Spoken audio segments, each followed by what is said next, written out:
biography of a yogi back in the 20s. He is the person who brought meditation and yoga to this country, to the world. Before him, only weirdos did,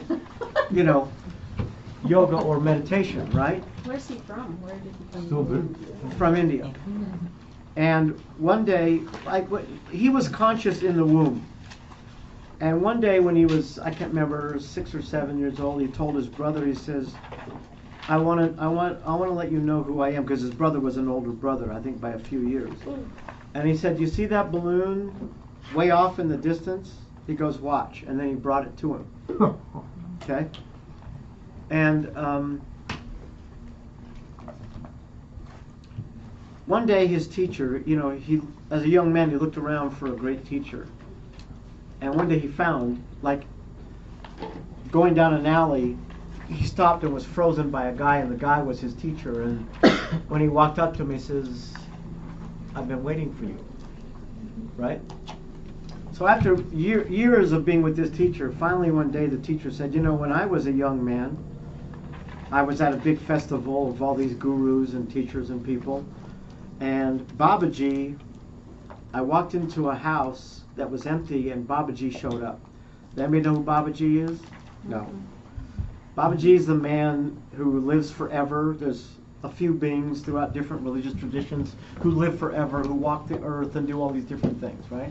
So Babaji shows up and says, look, I just want you to know that I've heard your wishes to bring this great technology to the West, to the Western man. He says, when you're older, I'm going to send you a student, and he will take all of your wonderful techniques to the West for you. So now his teacher is sitting there telling him that when he was a young man, this happened to him, and he says to Paramahansa, by the way, you're the student. You're the guy. You're going to take my stuff to the West. So Paramahansa came to California. First he went to New York. Then he came to L.A. And for all the millions of people that do meditation or yoga today, none of that would be happening except for that man. Before he died, he told his students, I'm going to leave you a sign to let you know who I was. So when he died, it made front page news all around the world. Every major city, every major newspaper, because he was in a glass case and his body did not decay for over a month. In other words, he disobeyed the laws of physics. Okay? And my favorite line in the whole book, something I can completely identify with, was he said, I'm so good at so many things, but I'm so terrible at business. That's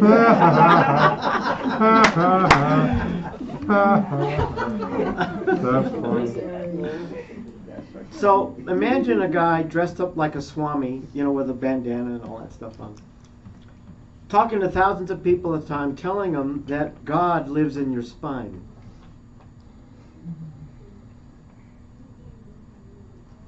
Back when nobody had a clue what something like chakras were. Right? Okay, I want to hear some more sentences. Raise your hand, I'll call on you.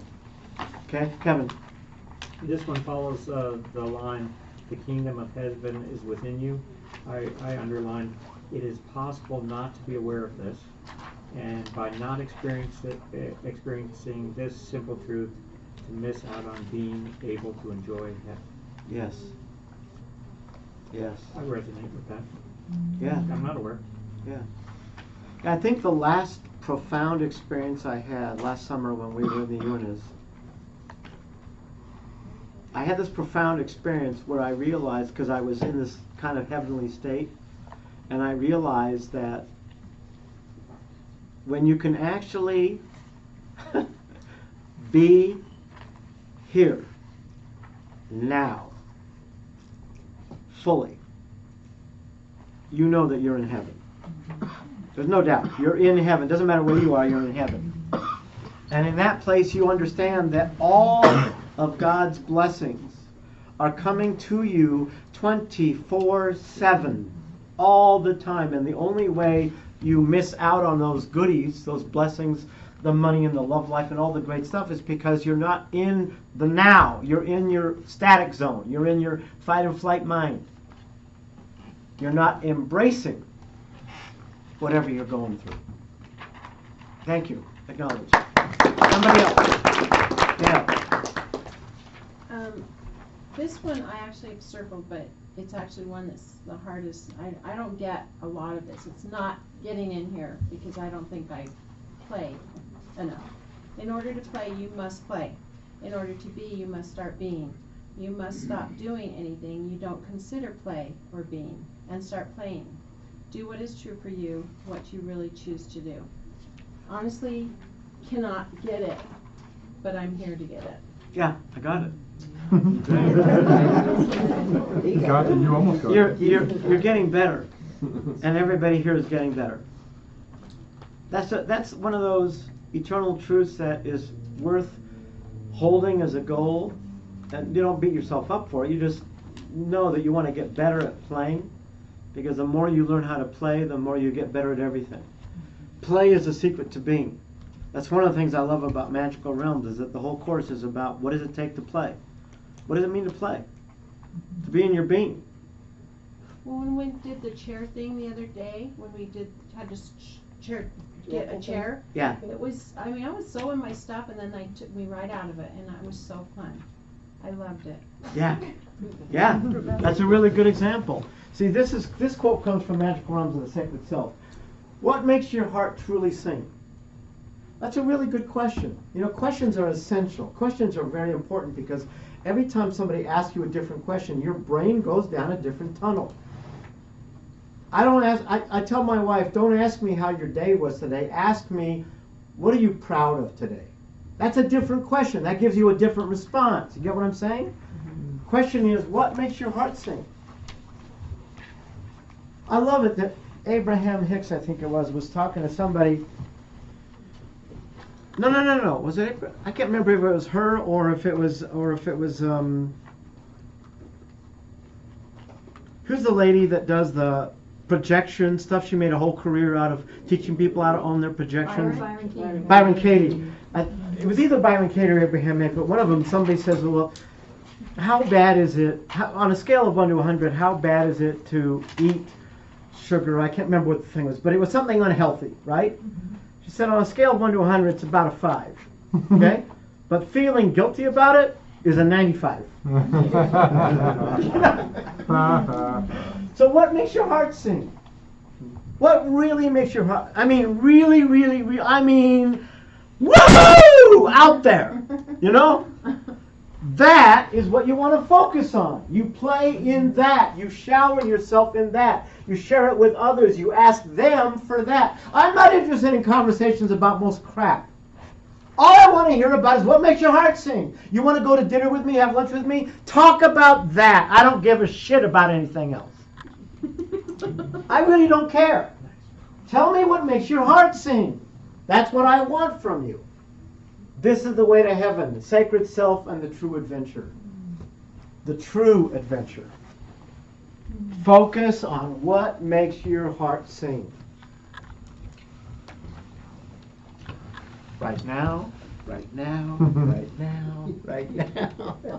Well, I'll tell you what, I love not driving.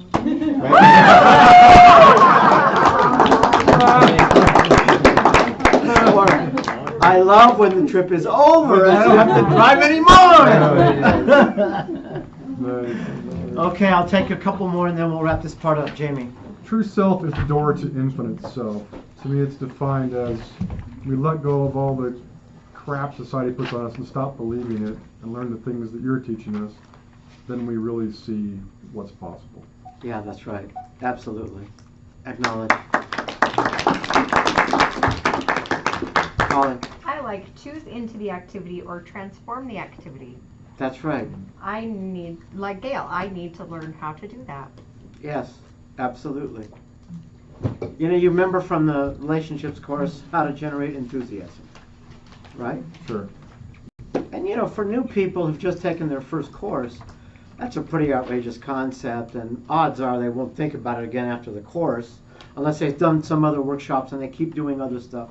whatever. Thank goodness for Movement to Mastery, you guys at least are immersed in the work long enough that you begin to give it a possibility.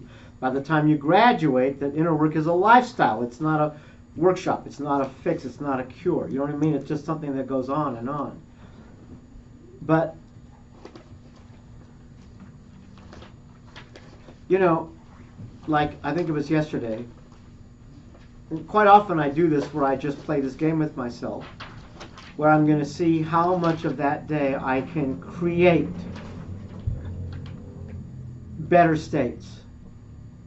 So like I might wake up in the morning, you know, go to the bathroom and then look in the mirror and then go, because that works. It works. And then all through the day I will keep shifting, transforming. Oh, got to do the dishes? Dance and sing while I do the dishes. Why let Wilbur do the dishes? That's not fun. Right? Yeah. Dance and sing. You know, Walt Disney had it perfect when he said, whistle while you work. You know? Profound. That's what it means. Choose in. Or choose to resist. I hate doing dishes. I can't stand it. You can't make me do the dishes. I hate it. Choose to resist, so at least you're in choosing instead of resisting. Good job. Acknowledge. Okay. Now we're going to talk about the power of decisions. Decisions forge your life.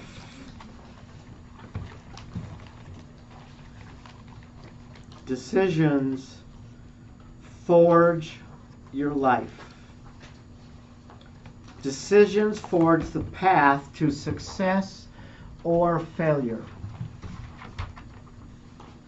How many times have you gotten to face the consequences of decisions that weren't true to self? Or made from an ineffective place inside of you? Okay? Got a half an hour. I want you to get a partner and I want you to share back and forth. Don't let one person do all the talking. The worst decision or two of your whole life. Okay? Pair it back and forth. The worst decision or two of your whole life. Go. Wow.